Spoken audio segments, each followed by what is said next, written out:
Breaking news చూస్తున్నారు.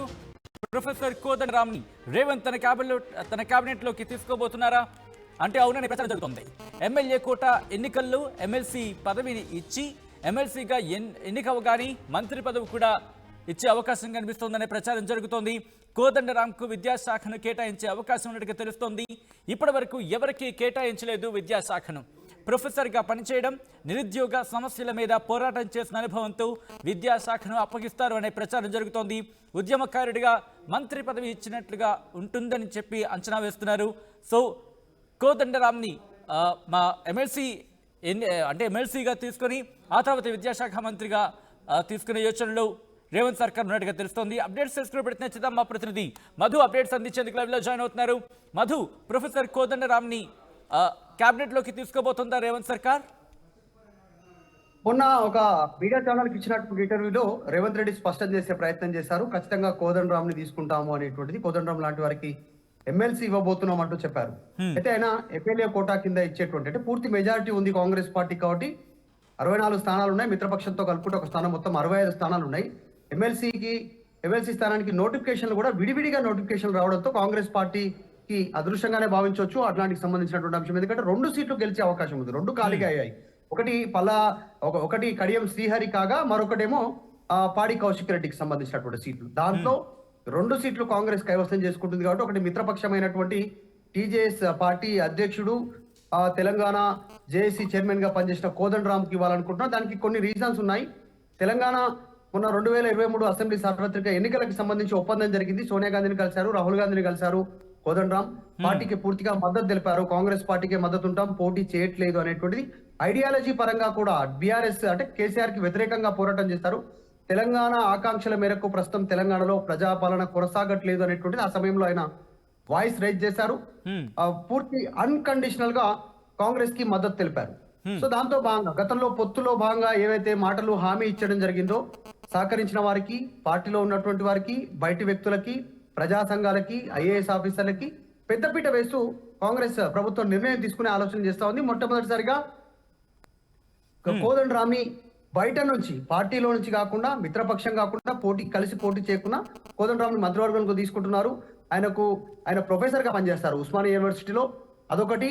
తర్వాత తెలంగాణ ఉద్యమంలో జేఏసీ చైర్మన్ గా పనిచేస్తారు, అన్ని పార్టీలకు సంబంధించినటువంటి చైర్మన్ గా.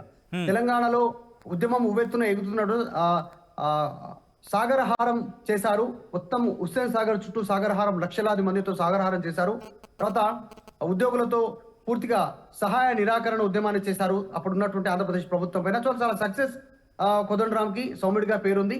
ఆయన తీసుకోవాలి విద్యావంతుడు అనేటువంటిది ప్రభుత్వం నిర్ణయిస్తున్నట్టుగా తెలుస్తా ఉంది. తీసుకుంటే విద్యాశాఖని ఇవ్వాలని. విద్యాశాఖ, హోంశాఖ, ఇంకా కొన్ని కీలకమైన శాఖలు ప్రస్తుతం ముఖ్యమంత్రి రేవంత్ రెడ్డి దగ్గరే ఉన్నాయి.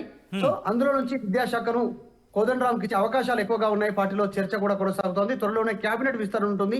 వచ్చే కేబినెట్ విస్తరణలో 6గురిలో కోదండరాం సీట్ కన్ఫర్మ్ అయినట్టుగా దానికి సంబంధించి చర్చ కొనసాగుతుంది. సో కోదండరాం త్వరలోనే కాంగ్రెస్ ప్రభుత్వంలో కేబినెట్ మంత్రిగా ఎమ్మెల్సీ అయి ప్రమాణ స్వీకారం చేయనున్నారు. కేబినెట్ మంత్రిగా కూడా విద్యాశాఖను ఇస్తే తెలంగాణ ఉద్యమం తర్వాత రాష్ట్రం ఏర్పడిన తర్వాత 10 సంవత్సరాల పాలనలో నిరుద్యోగులు అన్యాయానికి గురయ్యారు. నిరుద్యోగ వృత్తి కావచ్చు, టీఎస్పీఎస్ లో పేపర్ స్కామ్స్ కావచ్చు.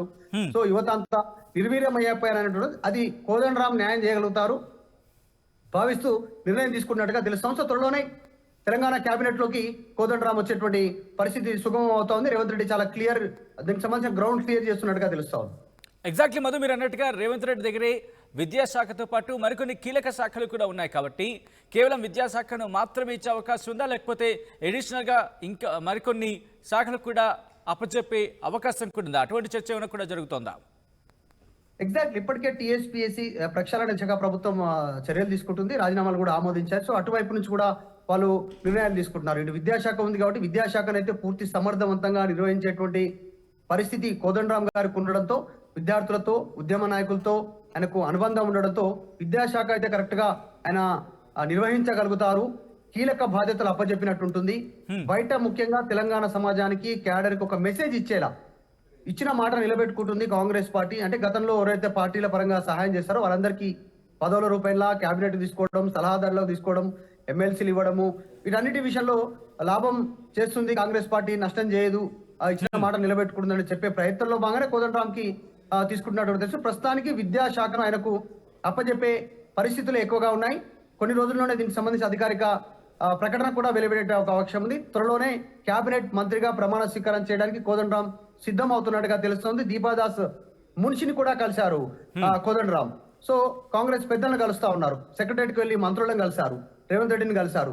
సో దాదాపు మార్గమం సుగమమైనట్టుగా తెలుస్తా ఉంది. త్వరలోనే కేబినెట్ మంత్రిగా కోదండరాం ప్రమాణ స్వీకారం చేసే అవకాశం ఉంది.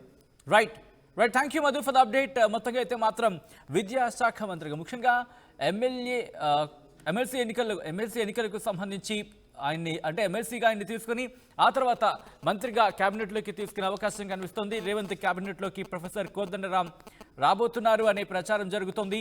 ఎమ్మెల్యే కోట ఎన్నికల్లో ఎమ్మెల్సీ పదవిని ఆయనకి ఇచ్చి ఎమ్మెల్సీగా ఎమ్మెల్సీగా గెలిచిన ఎన్నికవగానే మంత్రి పదవిని కూడా ఆయనకి ఇచ్చే అవకాశం ఉన్నట్టుగా తెలుస్తోంది. కోదండరాంకు విద్యాశాఖను కేటాయించిన ఆలోచనలు ఉన్నట్టు తెలుస్తోంది రేవంత్ సర్కార్.